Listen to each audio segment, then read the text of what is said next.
하나님의 말씀은 누가복음 23장입니다. 누가복음 23장, 골로새서 2장 두 곳을 우리 함께 보도록 하겠습니다. 누가복음 23장 26절입니다. 그들이 예수를 끌고 갈 때에 시몬이라는 구레네 사람이 시골에서 오는 것을 붙들어 그에게 십자가를 지워 예수를 따르게 하더라.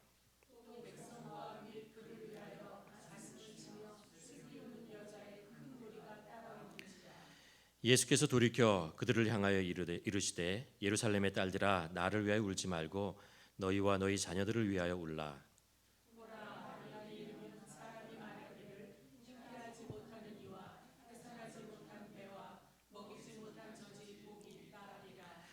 그때의 사람이 산들을 대하여 우리 위에 무너지라 하며 작은 산들에 대하여 우리를 덮으라 하리라.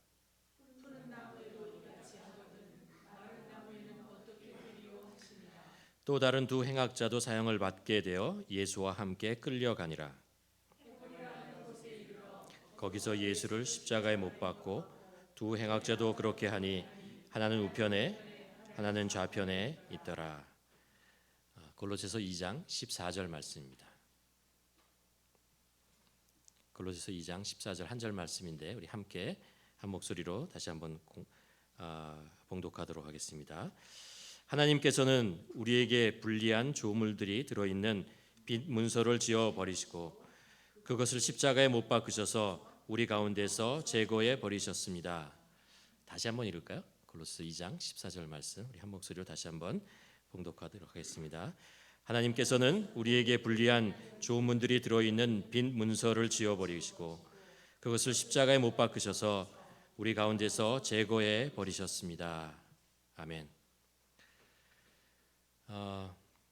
여러분 다 그 전화기를 가지고 있죠. 특별히 그 구글 안드로이드 폰을 사용하시는 분들은 구글이 우리들이 여러분들이 가지고 있는 위치를 다 알려줍니다.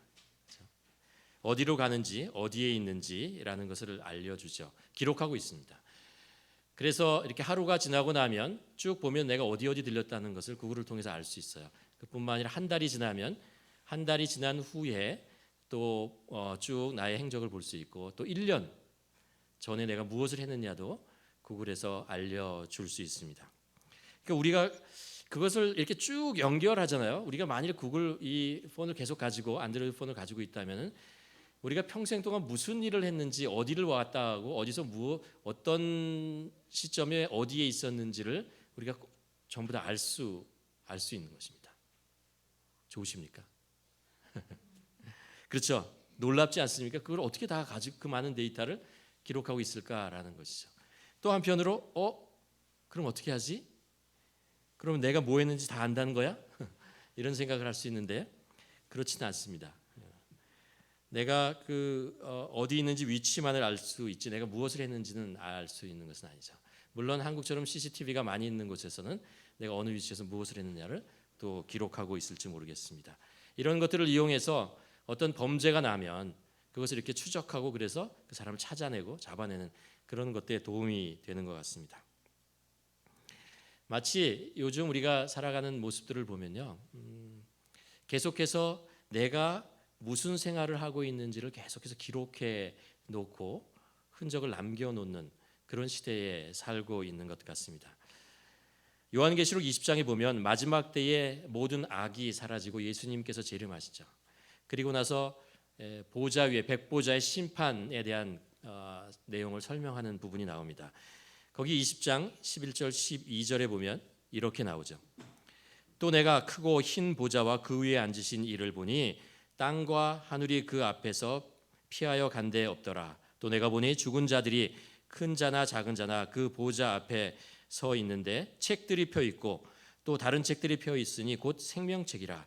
죽은 자들이 자기 행위를 따라 책들에 기록된 대로 심판을 받으니라고 기록되어 있습니다.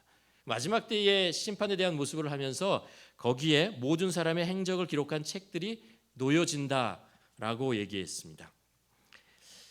여러분 그 책에는 어떤 내용들이 있을까요? 아마 그 책에는 우리들이 이렇게 어려운 시기지만 함께 예배드리고 있는 그런 모습들이 기록되어 있을 것입니다.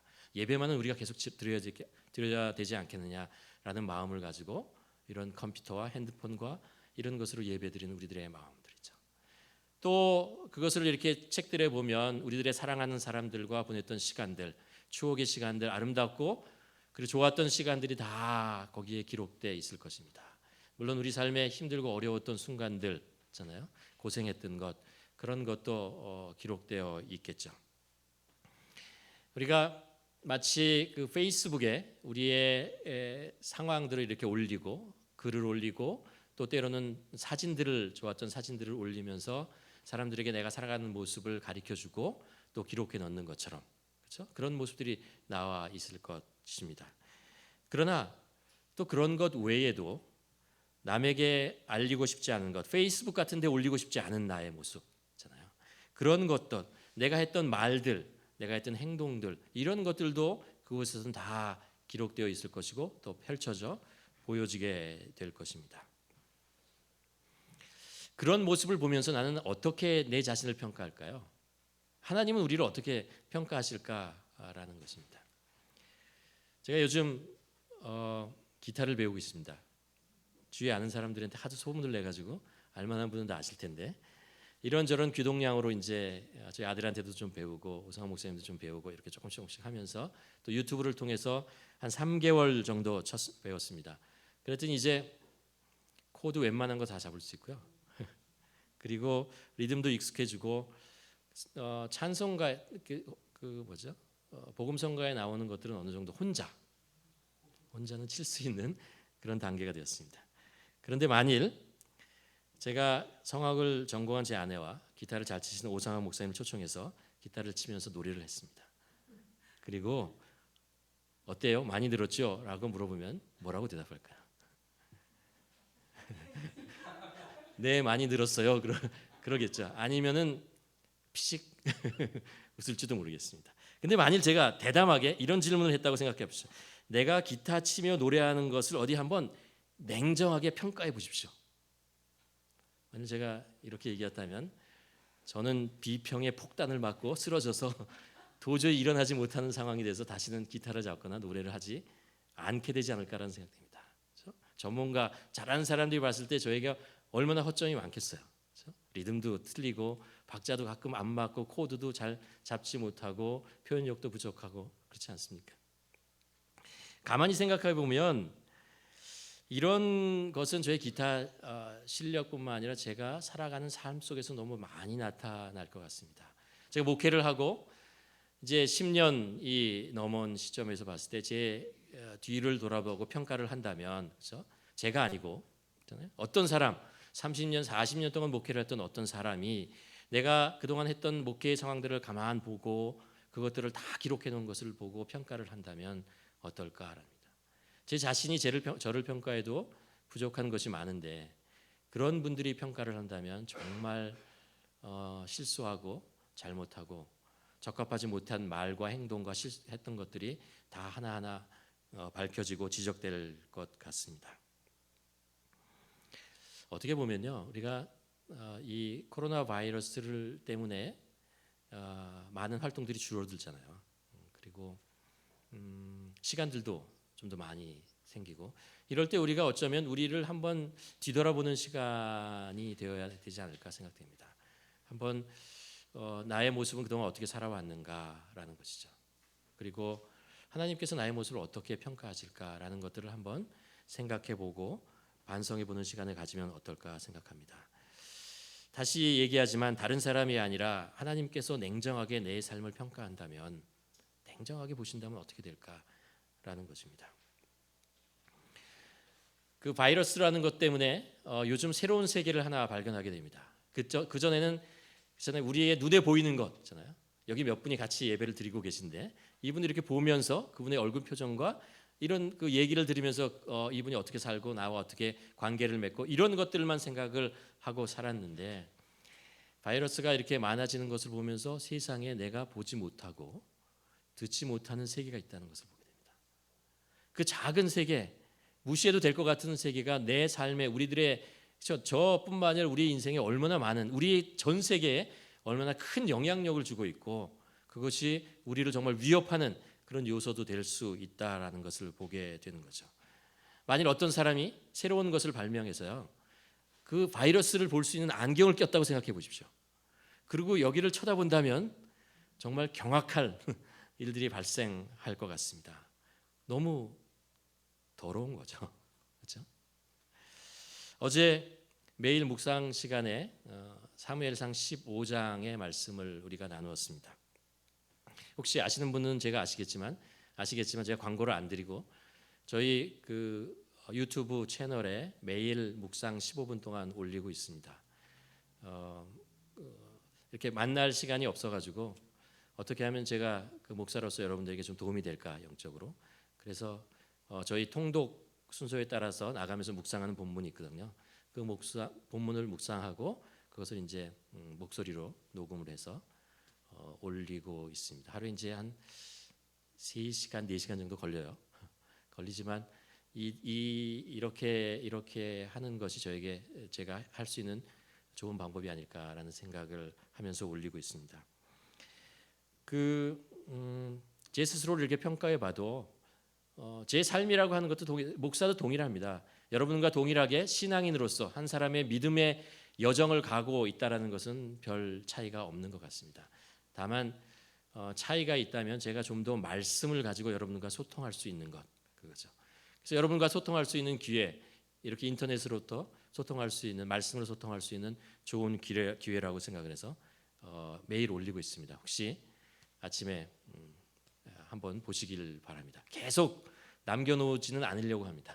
매일 묵상이기 때문에 어느 정도 되면은 오래된 것은 그냥 거두고 새로운 것을 계속 올리려고 하고 있습니다. 어제 나눴던 사무엘 15장에 보면요, 사울에 대한 이야기예요. 사울이 아말렉과의 전쟁을 하는 그 유명한 사건을 기록하고 있습니다. 사울은 그 아말렉과의 전쟁에서 대승을 거둡니다. 그리고 하나님께서 명령하신 것을 다 수용합니다. 겉으로 보기엔 그래도 사실 그렇지 않죠. 하나님께서는 아말렉을 다 진멸하라고 말씀하셨는데 사울 왕은 다 진멸하지 않아요. 승리를 하고 나서 뒤처리를 하지 않고 그냥 옵니다.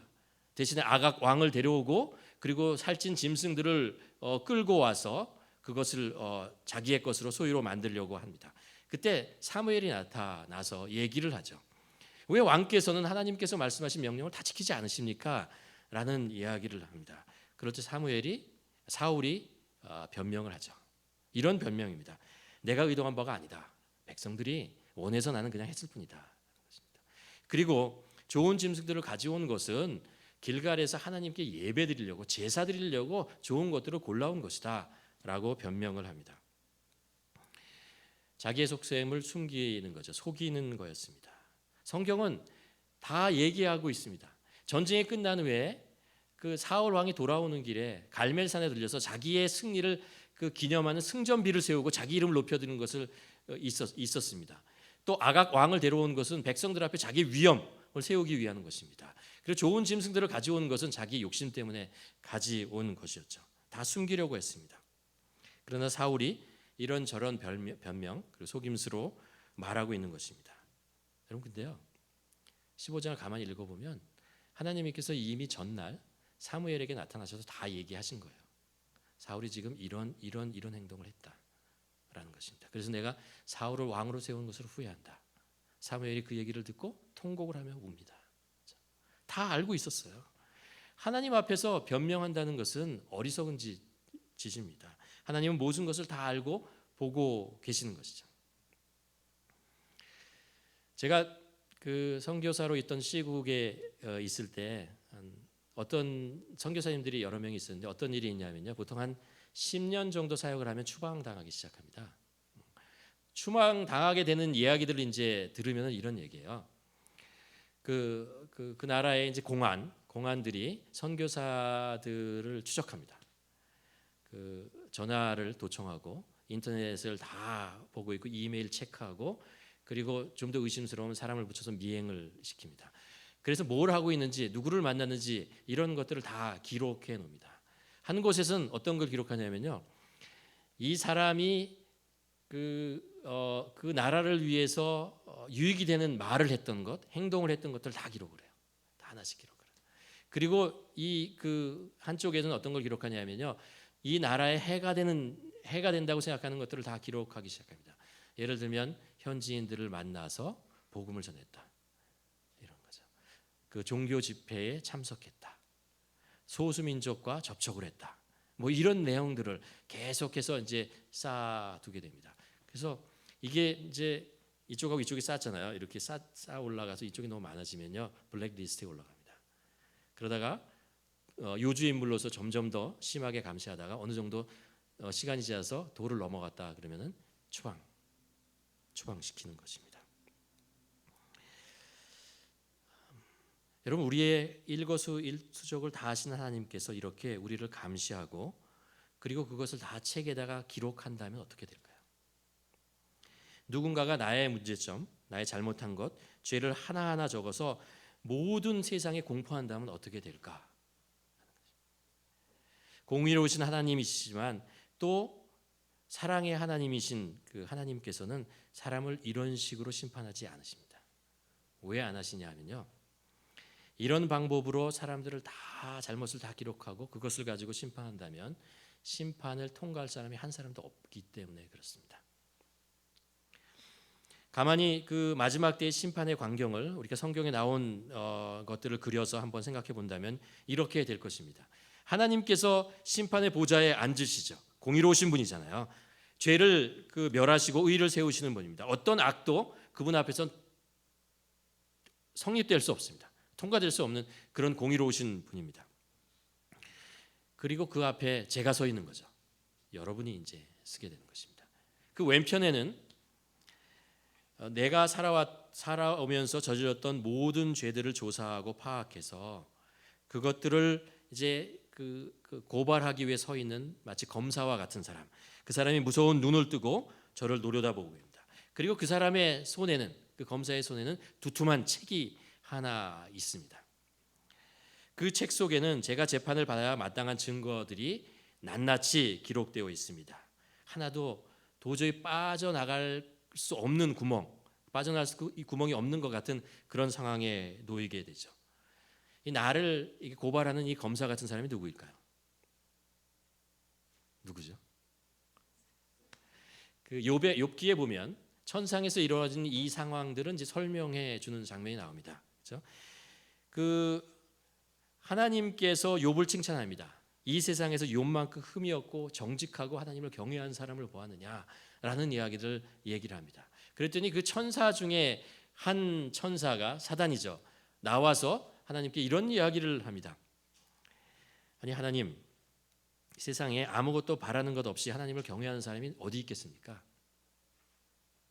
만일 그가 소유하고 있는 모든 것을 다 빼앗아 버린다면 그는 하나님을 저주하게 될 것이고 하나님을 하나님을 욕하게 될 것입니다라는 이야기를 합니다. 사단은 누구입니까? 참소하는 자라 그러죠. 고발하는 자입니다. 사단은 하나님께서 창조하신 사람들의 그 삶을 살피면서 끊임없이 잘못된 것들, 심판을 받아야 마땅한 것들 찾아내고 그 모든 것들을 기록해서 심판자이신 하나님께 계속해서 고소하는 것입니다. 이 사람이 이런 일을 했고 이런 잘못을 했고 이런 죄를 지었고 이런 것이죠. 그래서 심판을 받게 만드는 것입니다. 사탄은 우리가 알지만 그 에덴 동산에서 아담과 하와를 유혹해서 죄를 짓게 만들었습니다. 그리고 할 수만 있으면 모든 인간들을 유혹을 해서 죄에 빠지게 됩니다. 그래서 멸망의 길로 가게 하는 것이죠. 하나님을 그 마음에 두게 하는 것을 싫어하게 만들고 또 인간들 사이에 분쟁이 있게 하고 시기하고 질투하고 그래서 계속해서 자기의 삶을 자기가 원하는 대로 자기 마음대로 살아가도록 유도하고 인도하고 그래서 결국 멸망의 길로 빠지게 하는 것입니다. 그리고 그 옆에 서서 미소를 지으면서 그것들을 하나하나 기록하고 있는 것입니다. 그리고 마지막 때에 그 책을 들고 하나님 앞에 심판대 앞에 나가서서 그리고 여러분들을 노려보면서 얘기를 하는 거죠. 이 사람이 이런 죄를 지었다, 이런 일을 했다라는 것입니다. 여러분, 성경에 그렇게 기록되어 있습니다. 세상에서 제일 부패하는 것이 뭐라고요? 인간의 마음이라고 했어요.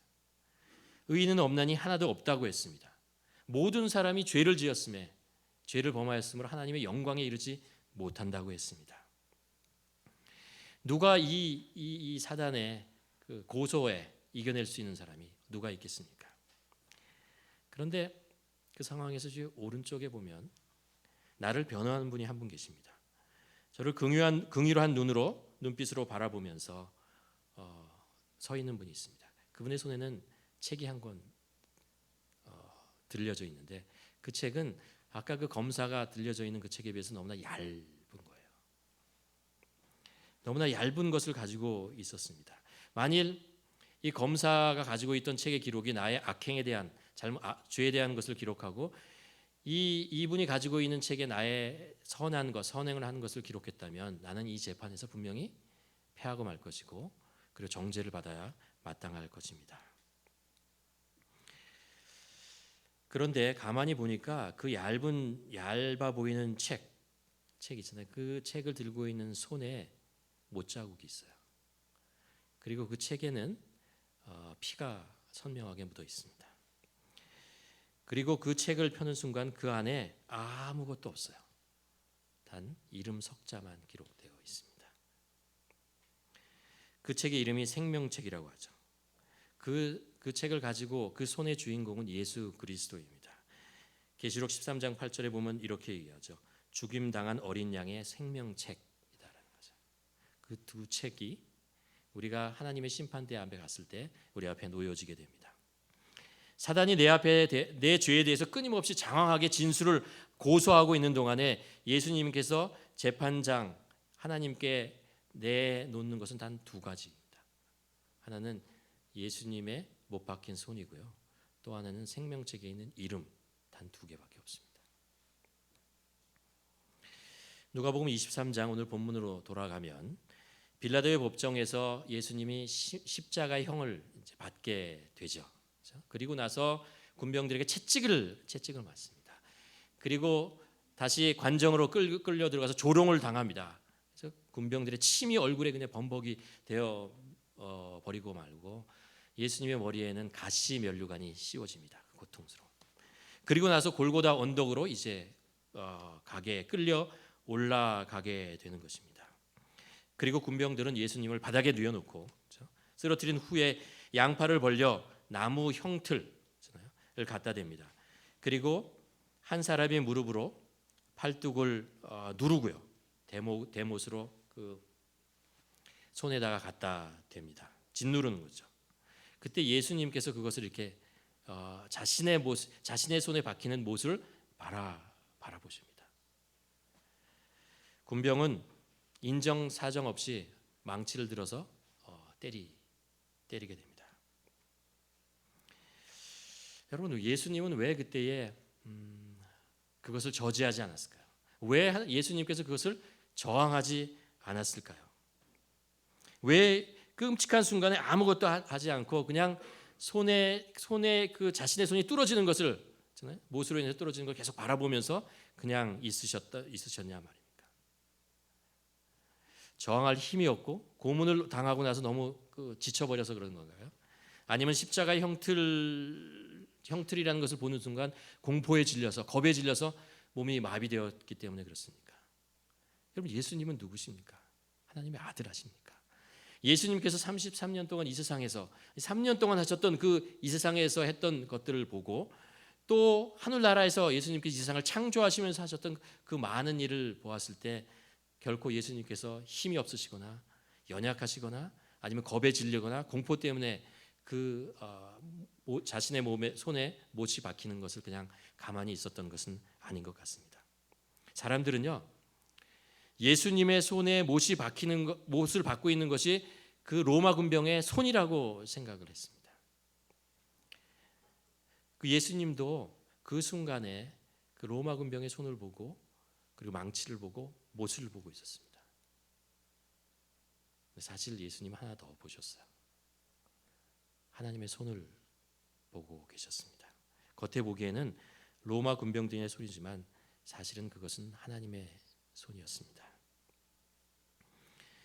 예수 그리스도를 십자가에 손에 못을 박으신 분은 하나님이셨습니다.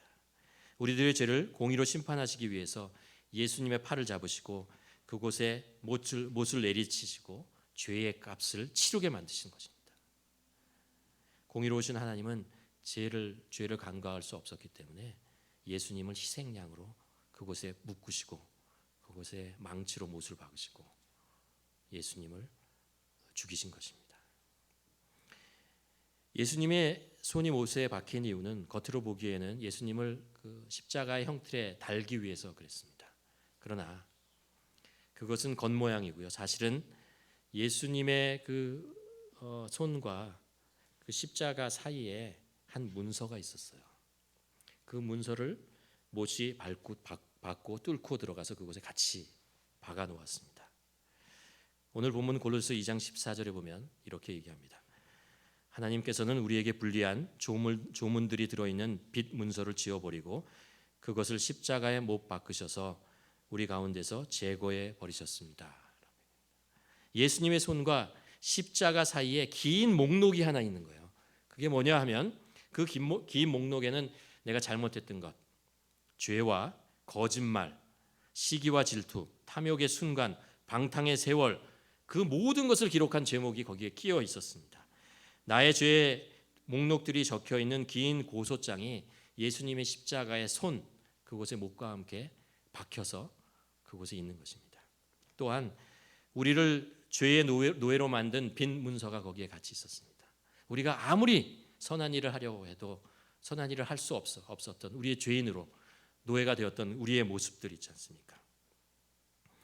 죄의 노예가 되어서 살면서 사단의 그 속임수에 넘어가고 시키는 대로 복종할 수밖에 없었던 그것, 죄의 문서, 빛 문서가 그곳에 같이 끼어 있었습니다. 그리고 하나님께서는 그것을 예수님의 손을 통해서 십자가에 못 박으셨습니다. 예수님께서 그때 저항하지 않으신 이유가 바로 이것 때문에 그렇습니다. 죄의 목록 때문에 그래요. 빛 문서 때문에 그래요. 예수님께서 그것을 십자가에 못 박으셔야 됐기 때문에 그것을 쥐고 못으로 박아버리신 것입니다. 골로새서 2장 13절에는 이렇게 얘기합니다. 또 여러분은 죄를 지은 것과 육신이 할례를 받지 않은 것 때문에 죽었으나 하나님께서는 여러분을 그리스도와 함께 살리시고 우리의 모든 죄를 용서하여 주셨습니다. 그렇게 우리의 죄를 용서해 주신 것입니다. 그래서 예수님께서 저항하지 않으시고 친히 못에 박히신 것입니다. 만일 그 로마의 군병이 망치를 내리치는 것을 망설였다면 예수님께서 그 망치를 뺏어서 그 못을 자기 손에 박으셨을 것입니다.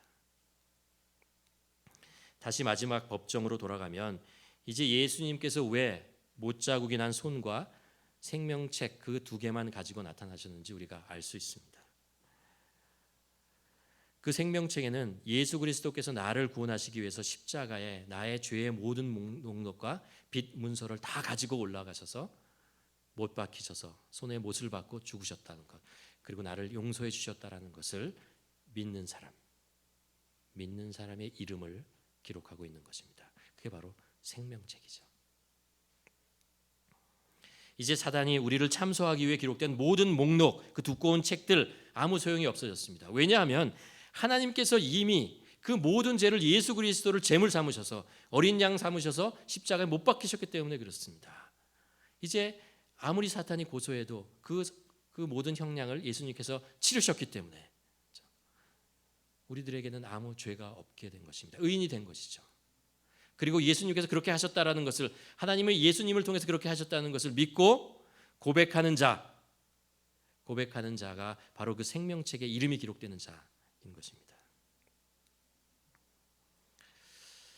여러분 어떻게 생각하십니까? 여러분은 여러분의 이름이 그 생명책에 기록되어 있다고 믿으십니까?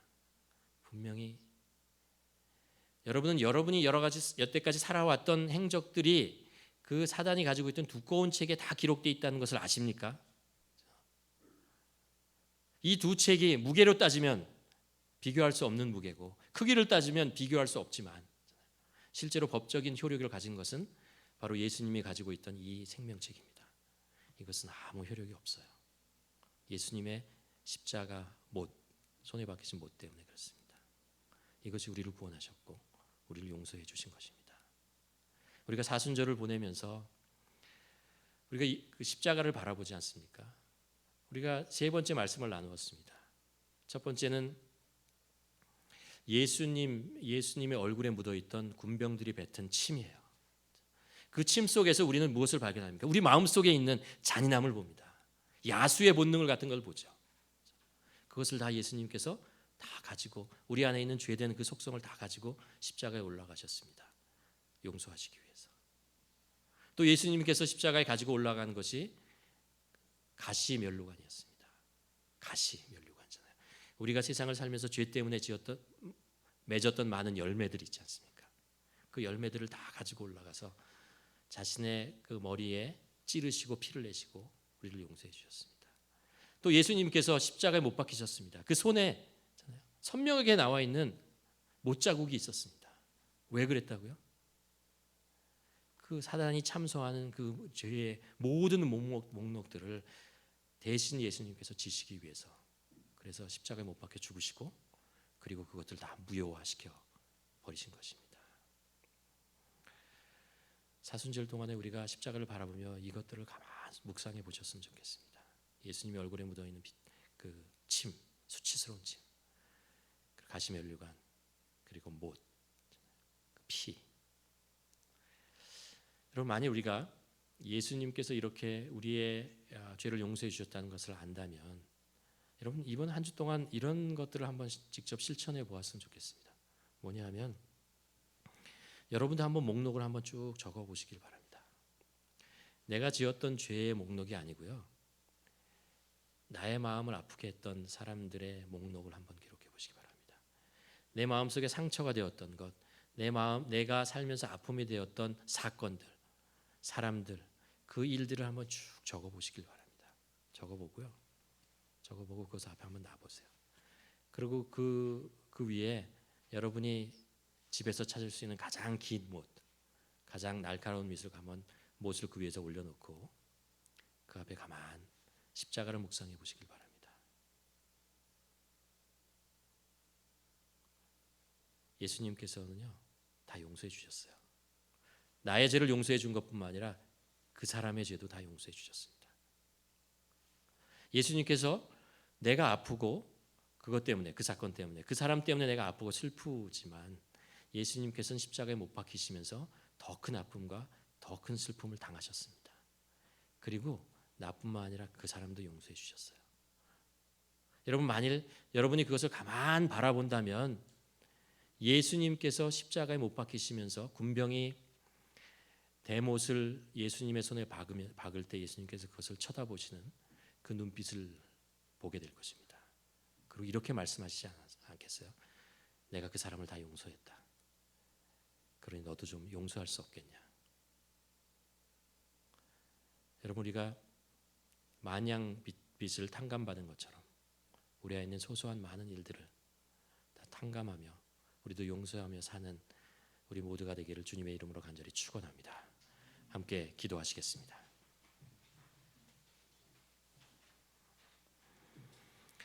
여러분, 한번 우리 머리 숙여 한번 기도했으면 좋겠습니다. 예수님께서 십자가에 못 박혀 죽으신 그 장면들을 성경이 너무나 자세하게 우리에게 보여주고 있지 않습니까? 특별히 예수님께서 군병들에 의해서 십자가에 그 손에 대못을 박히는, 망치로 치는 그 장면들을 우리가 보지 않습니까? 여러분, 우리의 그 예수님의 손과 십자가 사이에 못이 뚫고 들어갈 때 그 뒤에 그 사이에 나의 죄의 목록들이 함께 있었다는 것을 우리가 기억했으면 좋겠습니다. 사단이 우리를 정죄하기 위해서 기록해 놓았던 그 두툼한 그 목록이 그 안에 함께 들어가 있고 예수님에게 그 모든 죄의 값이 치루어졌다는 것을 우리가 기억하고 그것에 대해서 감사하고 또 하나님께 기도하면서 주님께서 나의 죄를 용서하시고 그렇게 그뿐만 아니라 나를 힘들게 하고 아프게 하고 상처를 주었던 그 사람도 마찬가지로 용서하기를 원하셨다는 것을 그 마음을 우리가 함께 새기며 하나님, 우리가 용서받은 자로서 세상을 살며 용서하는 자로 살게 하여 주시옵소서. 함께 기도하시겠습니다.